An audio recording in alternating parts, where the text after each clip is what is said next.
इस मूवी की शुरुआत में हमें प्लेनेट मार्स की एक सिटी को दिखाया जाता है जिसका नाम इस मूवी में जोगांडा बताया गया है। अब जोगांडा की आर्मी मार्स के लोगों को मारकर उन पर कब्जा करना चाहती है। जोगांडा के करीब ही एक दूसरा शहर भी होता है जिसका नाम हीलियम होता है। हम देखते हैं कि काफी अरसे से हीलियम जोगांडा से मुकाबला करके मार्स के लोगों की हिफाजत कर रहा है, लेकिन एक दिन इन दोनों शहरों के बीच एक जंग छिड़ जाती है जिसमें जोगांडा हारता दिखता है। तभी वहाँ हारते हुए जोगांडा के किंग के पास 3 आदमी आते हैं जिनमें से एक उनका लीडर होता है और उस लीडर का नाम शेंग होता है। अब वहाँ हम देखते हैं कि शेंग के पास बहुत सारी पावर्स थी और वो जोगांडा की किंग को वेपन के तौर पर एक पावर दे देता है जो कि काफी खतरनाक पावर थी। अब वहाँ शेंग जोगांडा की किंग को कहता है कि तुम इस वेपन की मदद से इस प्लेनेट पर राज कर सकते हो और अगर तुम हमारी बातें मानोगे तो हम तुम्हें ऐसी ही पावर देते रहेंगे। ये बात सुनकर वो किंग उनकी बात मान लेता है। अब सीन शिफ्ट होता है अर्थ पर, जहाँ हम एक जॉन कार्टर नामी आदमी को देखते हैं जो एक पोस्ट ऑफिस में जाकर कहीं लेटर भेज रहा था और वो लेटर पोस्ट करके वहाँ से चला जाता है। अब हम देखते हैं कि जॉन कार्टर का वो लेटर उसके भतीजे को मिलता है और वो जॉन कार्टर का लेटर देखकर फौरन अपने अंकल से मिलने के लिए आ जाता है।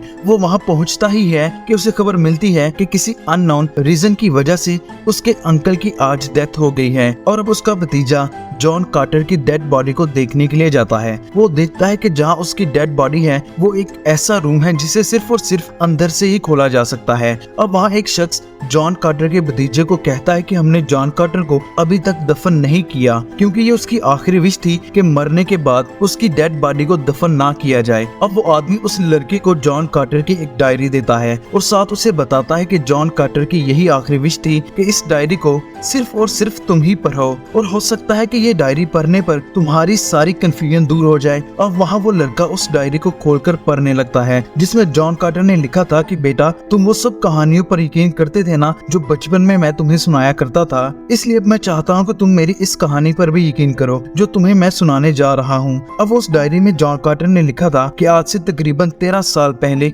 मैं एक खजाने की तलाश में था पर वहाँ मुझे कुछ लोगों ने पकड़ लिया था और उन्होंने मुझे कैद कर दिया था। असल में वो जॉन कार्टर को अपना साथी बनाने के लिए उसे काफी टॉर्चर कर रहे थे। फिर कुछ देर बाद हम देखते हैं कि वहाँ पर उन लोगों के दुश्मन आकर उन पर हमला कर देते हैं, लेकिन उस लड़ाई में जॉन कार्टर और एक कर्नल वहाँ से बचकर भाग जाते हैं और वो दोनों एक केव में जाकर छिप जाते हैं। अब जॉन कार्टर देखता है कि ये जगह वही जगह होती है जिसमें वो खजाना था जो कि जॉन कार्टर काफी अरसे से ढूंढ रहा था। वो देखता है कि वो पूरी की पूरी केव सोने से बनी है। इतनी ही देर में वहाँ पर एक आदमी आ जाता है जो जॉन कार्टर पर हमला करके उसे मारने की कोशिश करता है, मगर उससे फाइट के दौरान जॉन कार्टर उसे शूट कर देता है। वो शख्स मरने से पहले अपने गले से एक डिवाइस निकालकर उसे एक्टिवेट कर देता है और उसके ऐसा करने के बाद जॉन कार्टर उस डिवाइस को पकड़ लेता है और वो डिवाइस जॉन कार्टर को अपने साथ एक काफी बड़े डेजर्ट में ले आती है। अब जॉन कार्टर खुद को एक बड़े से डेजर्ट में देखकर काफी परेशान हो जाता है।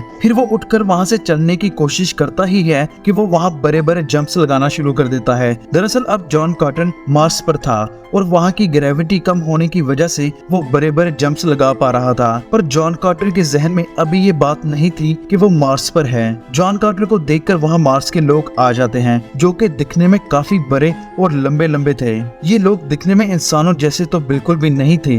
अब जॉन कार्टर उन्हें अर्थ के लोग समझकर बताता है कि मेरा नाम जॉन कार्टर है और मैं वर्जीनिया से हूँ। उनका लीडर वहाँ जॉन कार्टर का नाम वर्जीनिया समझ लेता है और वो सब उसे वर्जीनिया कहकर ही बुलाते हैं। अब वो जॉन कार्टर को पकड़कर अपने कबीले में ले लेते हैं और जिस डिवाइस की मदद से जॉन कार्टर उनके पास आया था उनका लीडर वो डिवाइस अपने पास रख लेता है। अब हम फिर से जोगांडा और हीलियम की आसमान पर फाइट देखते हैं। वहाँ हीलियम का किंग ये जान जाता है कि जोगांडा की किंग के पास बहुत खतरनाक पावर्स आ चुकी हैं और उन पावर्स का कोई भी मुकाबला नहीं कर सकता।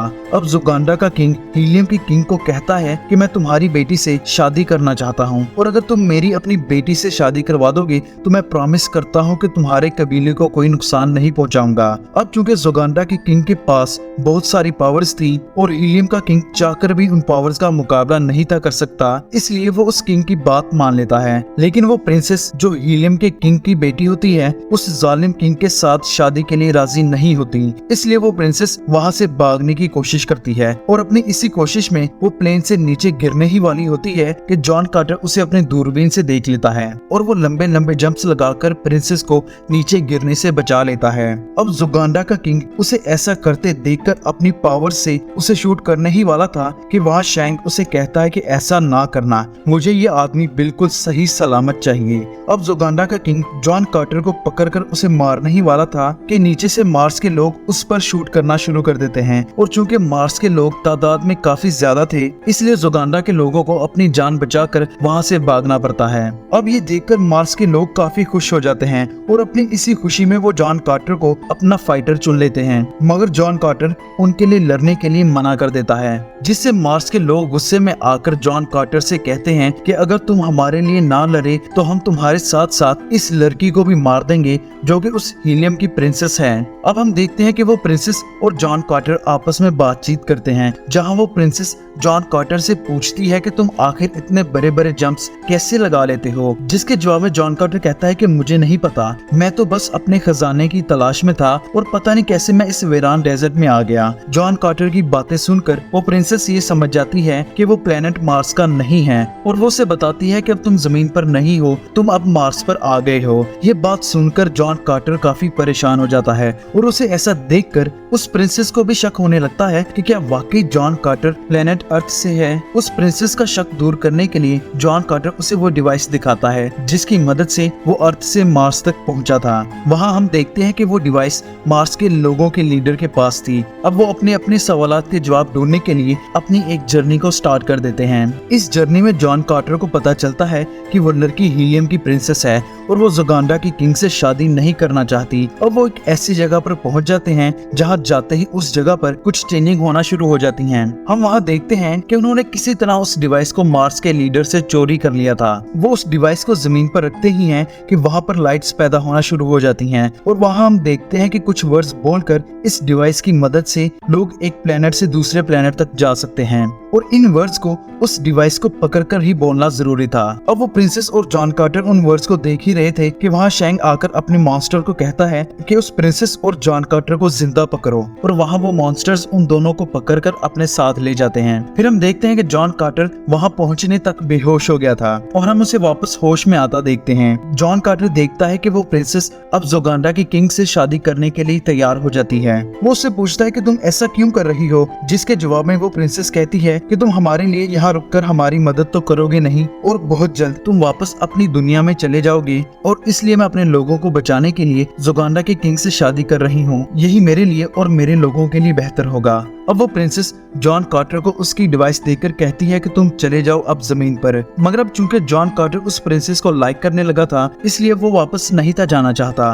वो बातें कर ही रहे थे कि पीछे से दरवाजा खुलता है और जुगांडा का किंग यानी उस प्रिंसेस का होने वाला हस्बैंड आ जाता है। वहाँ हम देखते हैं कि जॉन कार्टर उसके आने से पहले ही जंप लगाकर वहाँ से चला गया था। अब जॉन कार्टर उस महल से भाग ही रहा था कि वहाँ शैंक एक औरत के रूप में आकर जॉन कार्टर पर हमला करके उसे अपने कंट्रोल में ले लेता है, जिससे जॉन कार्टर अपनी मर्जी से ना तो कुछ कर सकता था और ना ही वहाँ से कहीं भाग सकता था। अब शैंक एक लेडी के रूप में जॉन कार्टर को उस प्रिंसेस और जुगांडा की किंग की शादी में ले जाता है। वहाँ हम उस किंग को और उस क्वीन को देखते हैं जो अपनी शादी के लिए आगे बढ़ ही रहे थे। अब शैंक उसे बताता है कि आज रात जो ही दो चांद आपस में जुड़ेंगे तो उस किंग और प्रिंसेस की शादी करवा दी जाएगी, पर शादी होते ही हम उस प्रिंसेस को जान से मार देंगे। अब जॉन कार्टर शैंक से पूछता है कि आखिर ये सब करने के पीछे तुम्हारा क्या मकसद है? तुमने अगर प्रिंसेस को मारना ही है तो तुम उसकी शादी करवाने से पहले भी उसे मार सकते हो, जिसके जवाब में शैंक कहता है कि ऐसा नहीं है, ऐसे ही तो हम तब से इन पर हुकूमत नहीं कर रहे जब से ये प्लेनेट आबाद भी नहीं था,